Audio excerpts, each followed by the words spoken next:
Cricket has always sold itself as a game of honor, but behind the applause lies a long trail of quiet betrayals. From early gambling shadows and powerful icons bending rules, to captains, prodigies, and teams crossing invisible lines, each era left a mark that still shapes the game today. These are the echoes of scandals cricket never truly escaped. W.G. Grace and the Gentleman's Advantage. The career of W.G. Grace, spanning 1865 to 1908, W.G. Grace, one of the outstanding cricketing characters of all time.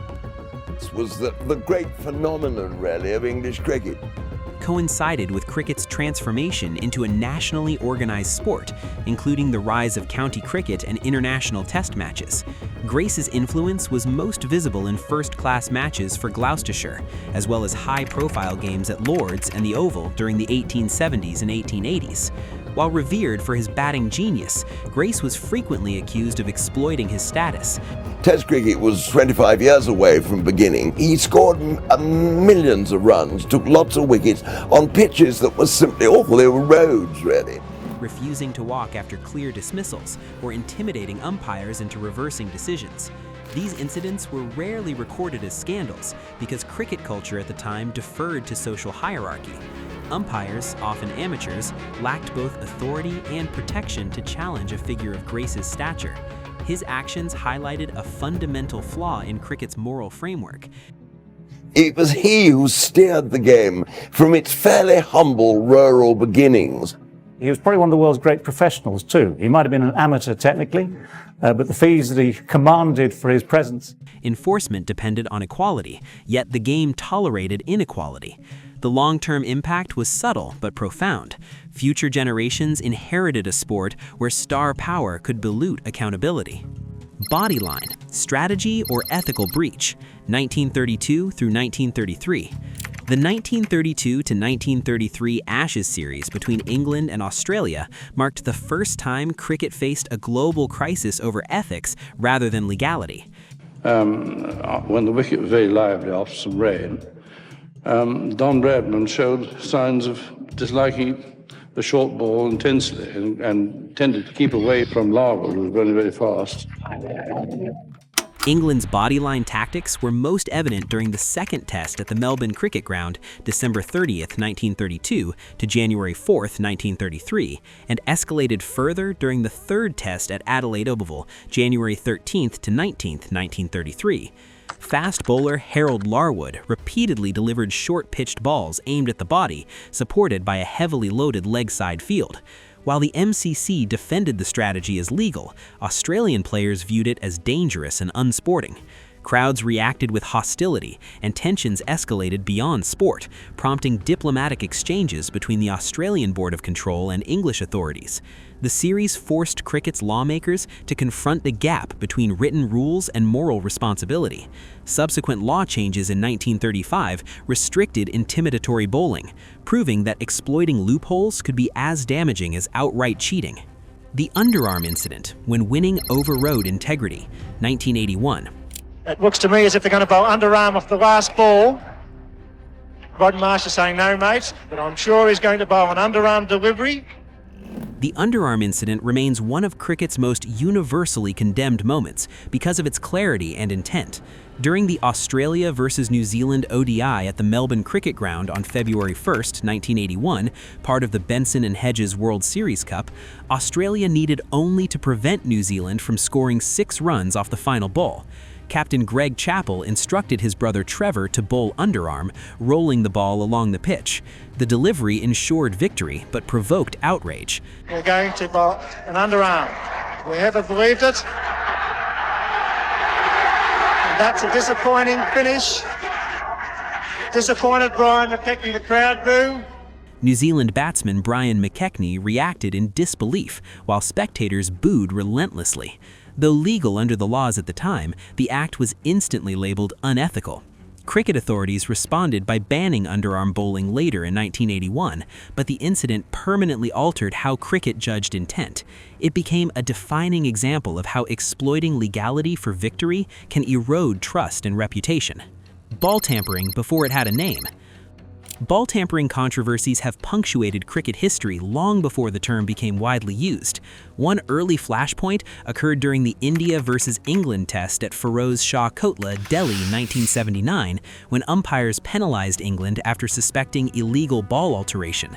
Another infamous case arose during the Pakistan versus England test at Faisalabad in October 2000. After tea, where the England batsmen have to wait to see, and the umpires as well have to wait to see if Pakistan will take the field. They don't. When England were controversially awarded the match after Pakistan refused to continue play following ball tampering accusations.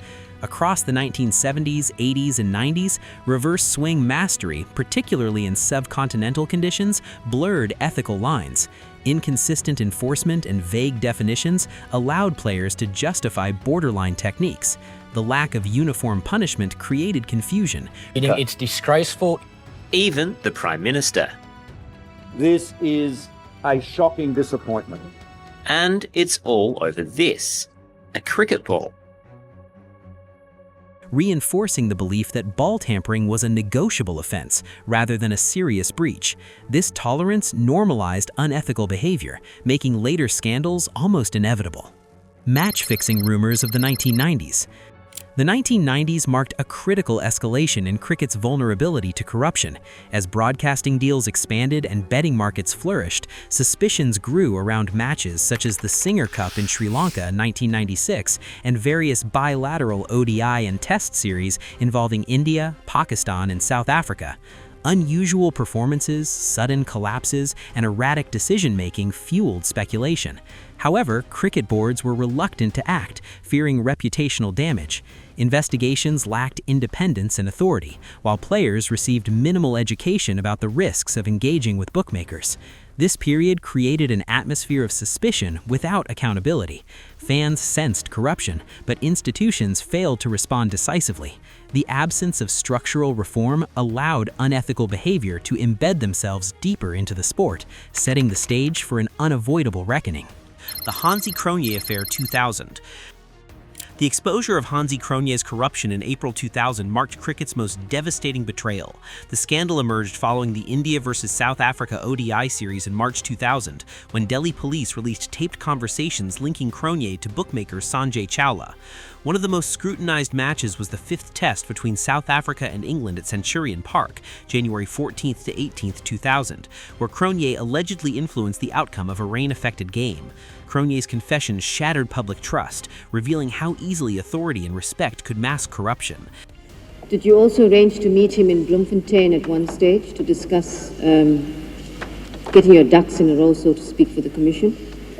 I was very naughty, I must admit. I got a huge fright when this whole thing broke. And his lifetime ban in June 2000, following the King Commission inquiry, forced cricket to confront systemic failure. The creation of the ICC Anti-Corruption and Security Unit, ACSU, transformed integrity from a moral expectation into an institutional obligation, redefining how cricket polices itself. The Pakistan spot-fixing scandal at Lord's 2010. Spot-fixing reached global infamy during the fourth test between England and Pakistan at Lord's, played August 26 to 30, 2010.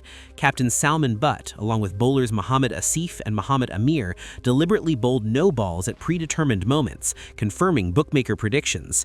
It's a shock. No ball is a call, front foot. No ball. Oh, it's a big no ball. Amir's no ball in the first over of England's innings became the defining image of the scandal. The precision of the fix demonstrated how corruption had adapted to increased oversight. Some of Pakistan's players are involved in spot fixing in this test match. People at home might think, oh, what does it matter? A couple of no balls. It's the integrity of the game. And it is such a shameful story, and I'm angry. Criminal convictions in November 2011 elevated the issue beyond sport, framing it as fraud.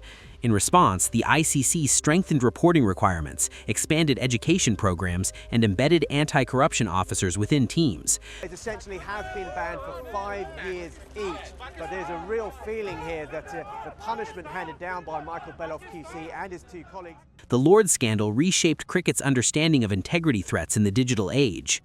Sandpapergate and the Collapse of Cricketing Culture, 2018. Australia's ball tampering scandal occurred during the third test against South Africa at Newlands, Cape Town, March 22nd to 26th, 2018. Television footage showed Cameron Bancroft using sandpaper to alter the ball, following a plan devised by senior players including David Warner and known to captain Steve Smith. Public reaction was immediate and severe, extending beyond cricket into national discourse. Cricket Australia imposed 12-month bans on Smith and Warner and a 9-month ban on Bancroft, signaling a cultural reckoning.